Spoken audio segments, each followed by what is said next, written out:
वालेकुम, मैं हूं मरियम नवाज़ और आज बात करूंगी सुप्रीम कोर्ट में हुई एक और अहम समाअत की। साबिक जज इस्लामाबाद हाई कोर्ट शौकत अजीज़ सिद्दीकी की बरतरफ़ी के ख़िलाफ़ ये दरख्वास्त है जो कि 5 साल से सुप्रीम कोर्ट में मुंतज़िर ही है कि उस पर कोई फ़ैसला हो जाए और आज उस पर नया बेंच बना। चीफ जस्टिस कादी फ़ायज़ की सरबराही में 5 रुकनी लार्जर बेंच ने इस केस की नए सिरे से समाअत का आगाज़ कर दिया है और चीफ जस्टिस कादी फ़ायज़ ने यह भी वाज़ेह किया है कि जो पहले वाला बेंच था उसके 3 जजेस अब रिटायर हो चुके और बाकी 2 जजेस जो कि जजेस कमेटी का भी हिस्सा हैं, जस्टिस सरदार तारिक मसूद और जस्टिस एजाजुल एहसन, वो अब इस केस को मज़ीद सुनना नहीं चाहते। इसलिए उन दोनों की रजामंदी के साथ कमेटी ने मुतफ़िक़ा तौर पर यह फ़ैसला किया है कि अब सुप्रीम कोर्ट का नया बेंच इस केस को सुनेगा।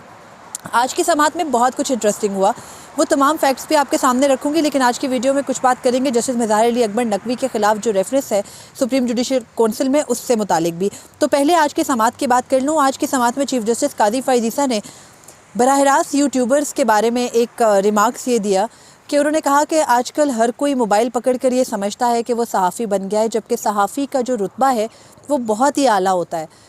तो मुझे ये समझ में नहीं आया कि वो एग्जैक्टली किसके बारे में बात कर रहे थे। खैर, बात वो किसी के भी बारे में कर सकते हैं। उनकी फ़ेवरेट सहाफ़ियों की भी बहुत बड़ी लिस्ट थी जो उनके हक़ में भी यूट्यूब पे प्रोग्राम्स ही किया करते थे और उस वक़्त जो उनकी ज़्यादातर जिसे कहते हैं ना, जो उनकी टारगेट वाला जो उनकी देखने की जगह है वो भी यूट्यूब ही है।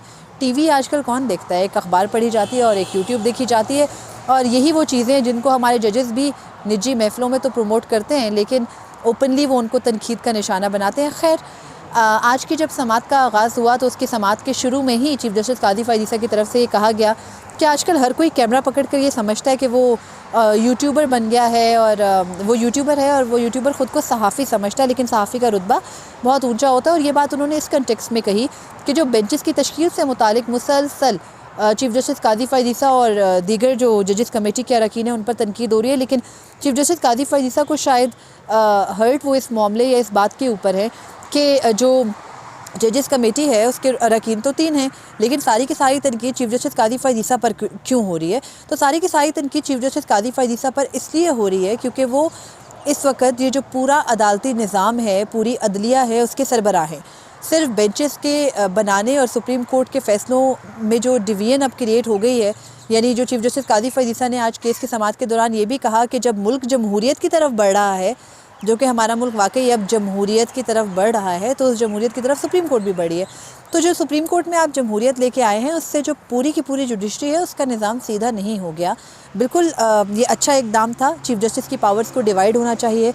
इससे पहले जो कुछ चीफ जस्टिस के अकेले चीफ जस्टिस की पावर से जो कुछ होता रहा है मुल्क के अंदर, उसकी भी जो है वो जो उसका खमियाजा था वो मुल्क ने ही भुगता है। और बेशक आपका ये इक़दाम बहुत अच्छा है और ये इक़दाम भी आपने अकेले नहीं किया, बल्कि सुप्रीम कोर्ट के फुल कोर्ट के मेजॉरिटी जजेस का ये फ़ैसला है कि उस कानून को जो है वो अपहेल्ड रहना चाहिए और फिर वो कानून नाफिज़ुल अमल हो गया।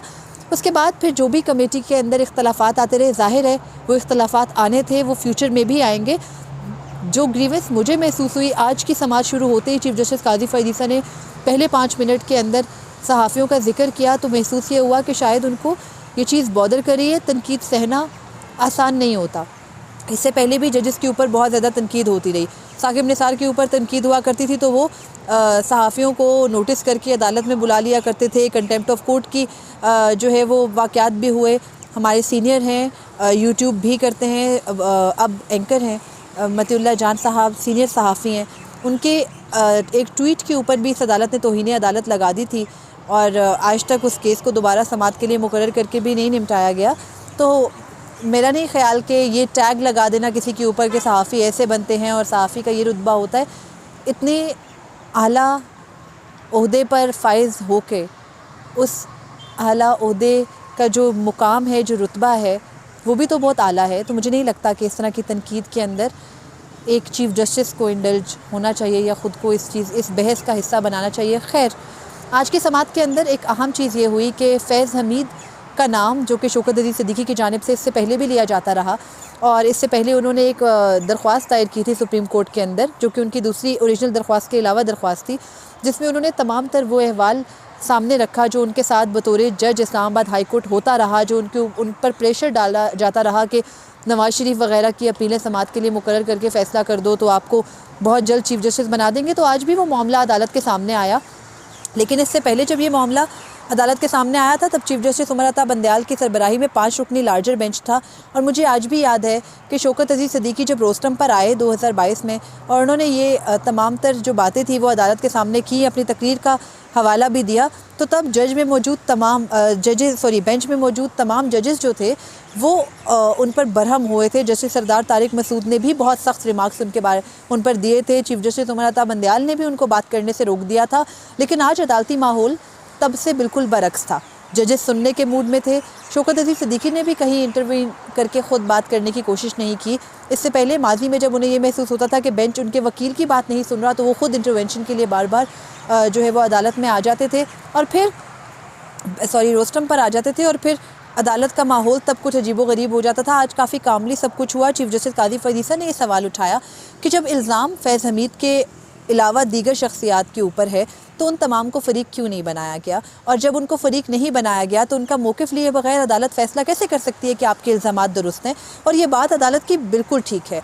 यानी ये कैसे हो सकता है कि एक शख्स फ़रीक नहीं है तो उसके फ़रीक ना होने पर अदालत फ़ैसला कर दे।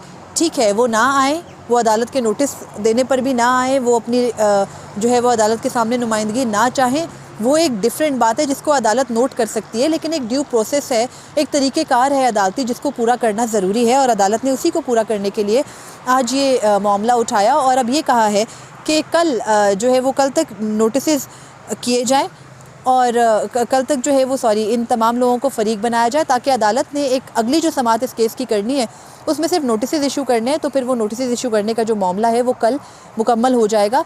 आज की समाअत के दौरान अदालत की जानिब से सुप्रीम जुडिशल काउंसिल का जिक्र भी आया और जब सुप्रीम जुडिशल काउंसिल का जिक्र आया तो वो एकदम से जस्टिस मिज़ार अली अकबर नकवी के ख़िलाफ़ जो आज सुप्रीम जुडिशल काउंसिल की कार्रवाई चलनी है उसके साथ लिंक्ड अप हो गया। और वो ऐसे कि जब वकील हामिद ख़ान जो कि शौकत अजीज़ सिद्दीकी के वकील हैं, उन्होंने ये कहा कि हमारा उस वक़्त जब शौकत अजीज़ सिद्दीकी के ख़िलाफ़ 2018 में इंक्वायरी चल रही थी तो उसको इंक्वायरी को ओपन करने का मुतालबा किया गया था और फिर उनकी दरख्वास्त को सुना भी गया था।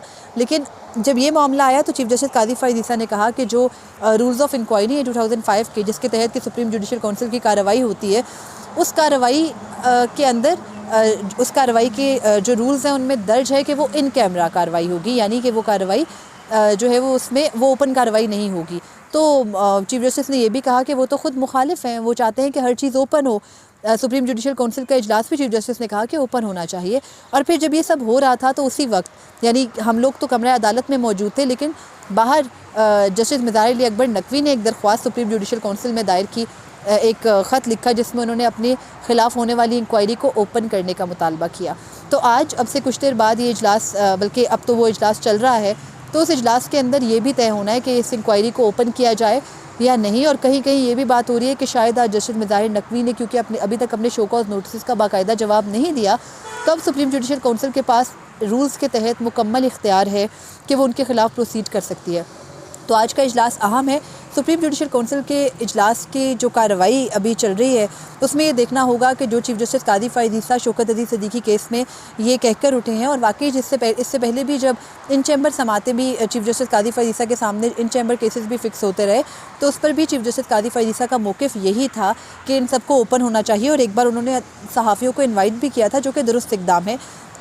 जब अगर एक जज समझता है या एक कंप्लेनेंट ये समझता है ख़ुद कि उसके ख़िलाफ़ जो भी कार्रवाई है वो ओपन होनी चाहिए, तो मेरा ख्याल है कि फ़ोरम को भी इस बात पे कोई एतराज़ नहीं होगा। तो फिर आज ये देखना है कि जस्टिस मिज़ार अली अकबर नकवी के ख़िलाफ़ कार्रवाई को ओपन किया जाता है या फिर सुप्रीम जुडिशल काउंसिल किसी नतीजे पर पहुँचने जा रही है या फिर इस कार्रवाई को आगे बढ़ाने का तरीक़ेकार तय होगा। जब अभी ये इजलास ख़त्म होगा तो उससे मुतालिक भी आपको अपडेट करेंगे। आज की वीडियो के लिए अभी तक इतना ही था। मुझे इजाज़त दीजिए। अल्लाह हाफ़िज़।